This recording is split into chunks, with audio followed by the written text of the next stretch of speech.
Good morning. I'm going to start with Exodus chapter 36 today, verse 1. Then wrought Bezaleel and Aholiab and every wise-hearted man, in whom the Lord put wisdom and understanding, to know how to work all manner of work for the service of the sanctuary, according to all that the Lord had commanded. Now, Bezaleel and Aholiab were workers. They were making the tabernacle, making the curtains, making everything for the tabernacle out of the materials that the children of Israel brought.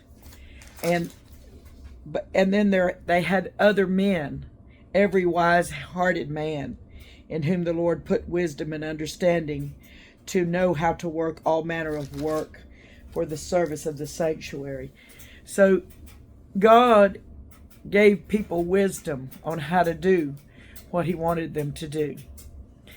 I want you to remember that when God lays something on your heart to do, that he will give you wisdom of how to do it. It will be not impossible. In fact, it will be well done because of the way he shows you to do it. And it says, and Moses called Bezaleel and Aholiab and every wise-hearted man, in whose heart the Lord had put wisdom, even every one whose heart stirred him up to come unto the work to do it. So Moses called them, and they received of Moses all the offering which the children of Israel had brought for the work of the service of the sanctuary, to make it withal. And they brought yet unto him free offerings every morning. And all the wise men that wrought all the work of the sanctuary came every man from his work which they made. And they spake unto Moses, saying, the people bring much more than enough for the service of the work which the Lord commanded to make. And Moses gave commandment, and they caused it to be proclaimed throughout the camp, saying, let neither man nor woman make any more work for the offering of the sanctuary. So the people were restrained from bringing, for the stuff they had was sufficient for all the work to make it, and too much. God called for an offering, and the offering kept coming and kept coming and kept coming until it was too much. The women were weaving and spinning and weaving, and people were bringing all the stuff out of their tents to use for it. And they had the people that were going to do it, Aholiab, Bezaleel, and these wise men, they said, that's enough. Don't bring any more. Asked Moses to tell all the people.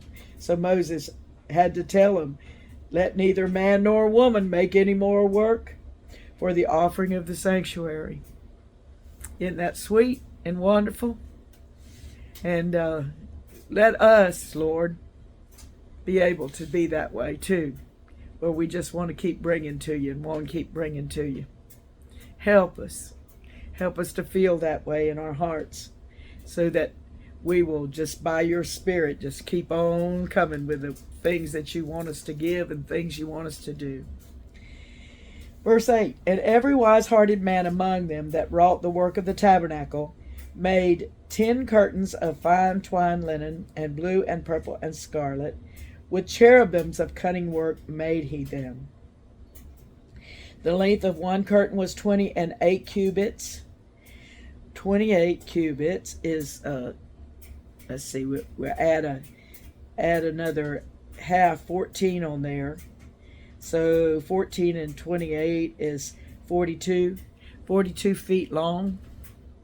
The length of one curtain was 42 feet, and the breadth of one curtain 4 cubits, or 6 feet.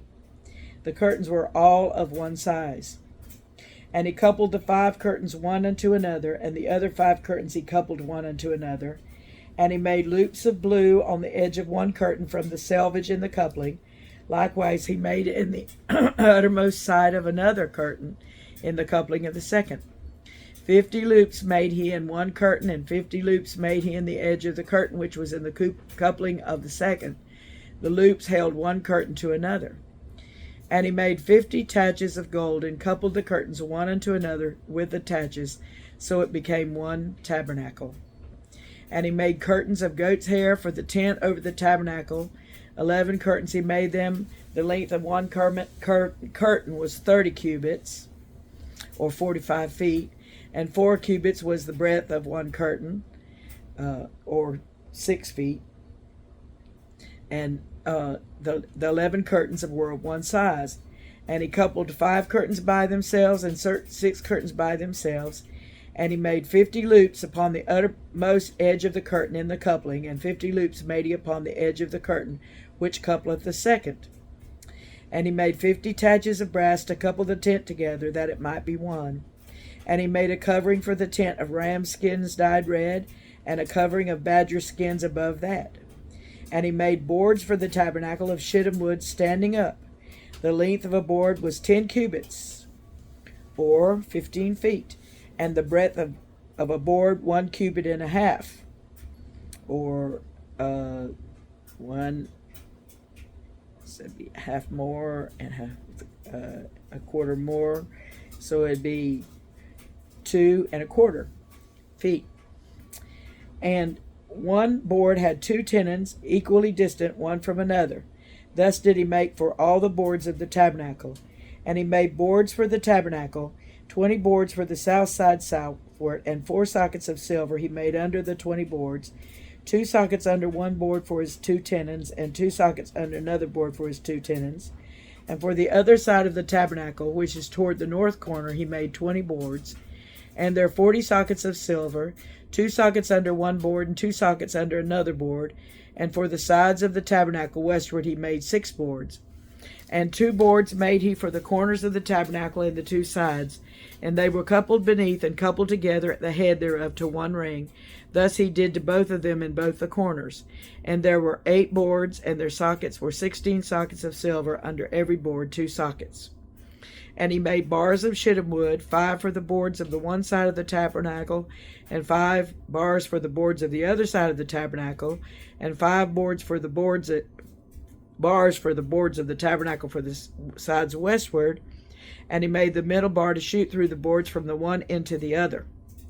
Now listen, that was the floor of the tabernacle. And he overlaid the boards with gold, and made their rings of gold to be places for the bars, and overlaid the bars with gold. They were walking on gold in the tabernacle, like we're going to walk on gold in heaven. And he made a veil of blue and purple and scarlet and fine twined linen, with cherubims made he it of cunning work. The veil was of blue and purple and scarlet and fine twined linen. Let's see what the tent itself was made of. Let's go back and look. 10 curtains of fine twined linen and blue and purple and scarlet. So this tabernacle was beautiful color-wise. It was beautiful color-wise. And then look at the gold on the floor, and the gold everywhere. Everywhere you looked, there was gold. And he made thereunto 4 pillars of shittim wood, and overlaid them with gold.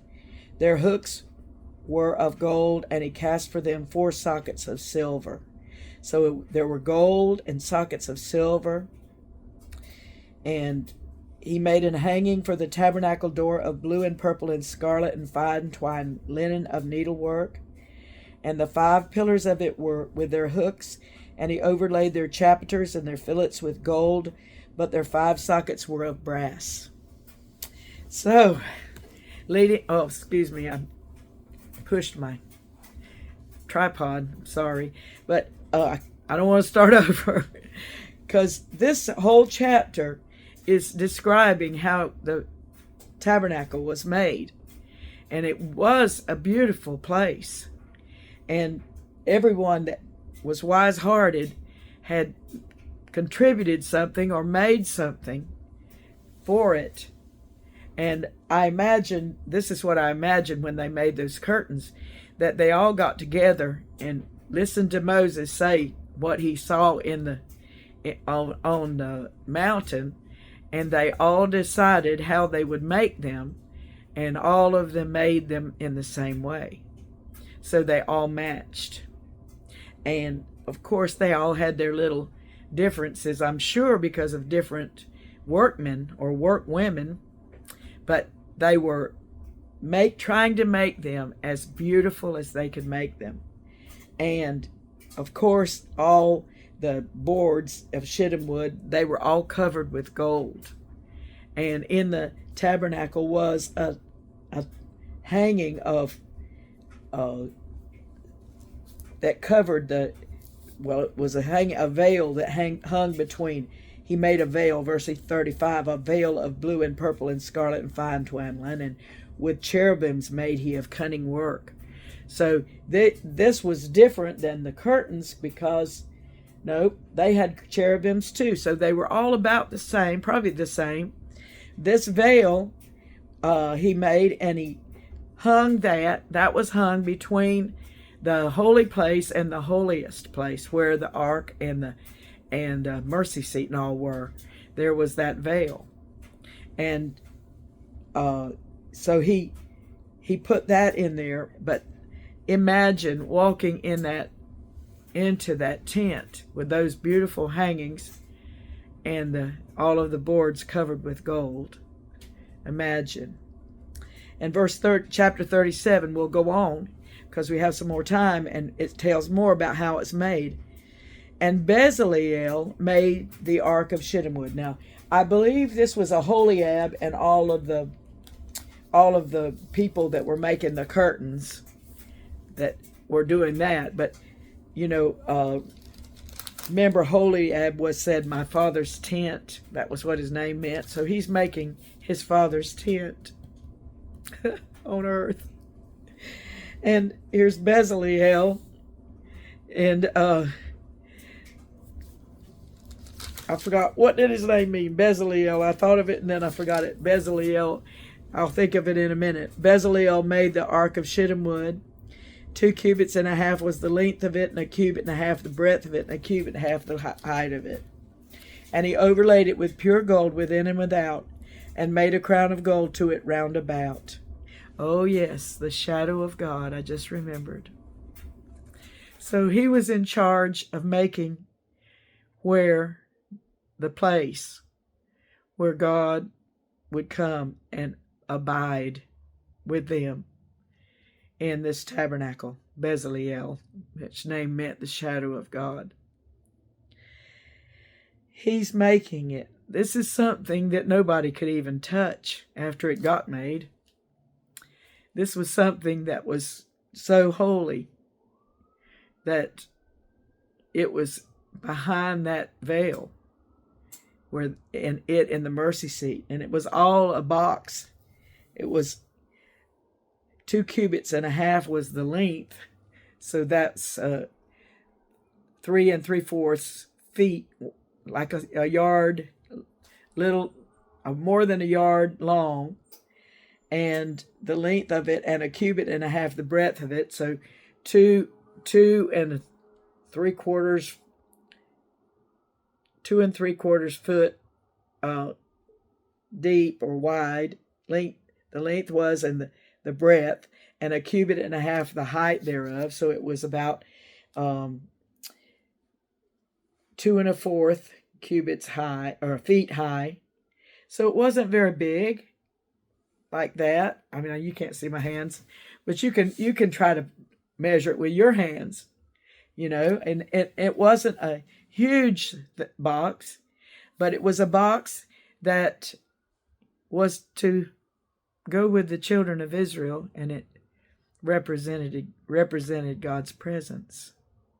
And Bezaleel, the one that's called, his name meant the shadow of God, was making it. He cast for it 4 rings of gold to be set by the 4 corners of it, even 2 rings upon the one side and 2 rings upon the other side of it. And he made staves of shittim wood and overlaid them with gold. And he put the staves into the rings by the sides of the ark to bear the ark. So the ark was to be carried by the priests. I'm going to stop right there, and we're going to come back tomorrow and read some more about all this that's made. You know, these are things that you're not really very interested in as you're reading it, especially if you're not a carpenter or somebody that understands about how this was made. But think about them working on this tabernacle and how important it was. You know that song, I'm a working on the building, I'm a working on the building, I'm a working on the building for my Lord, for my Lord. See you tomorrow.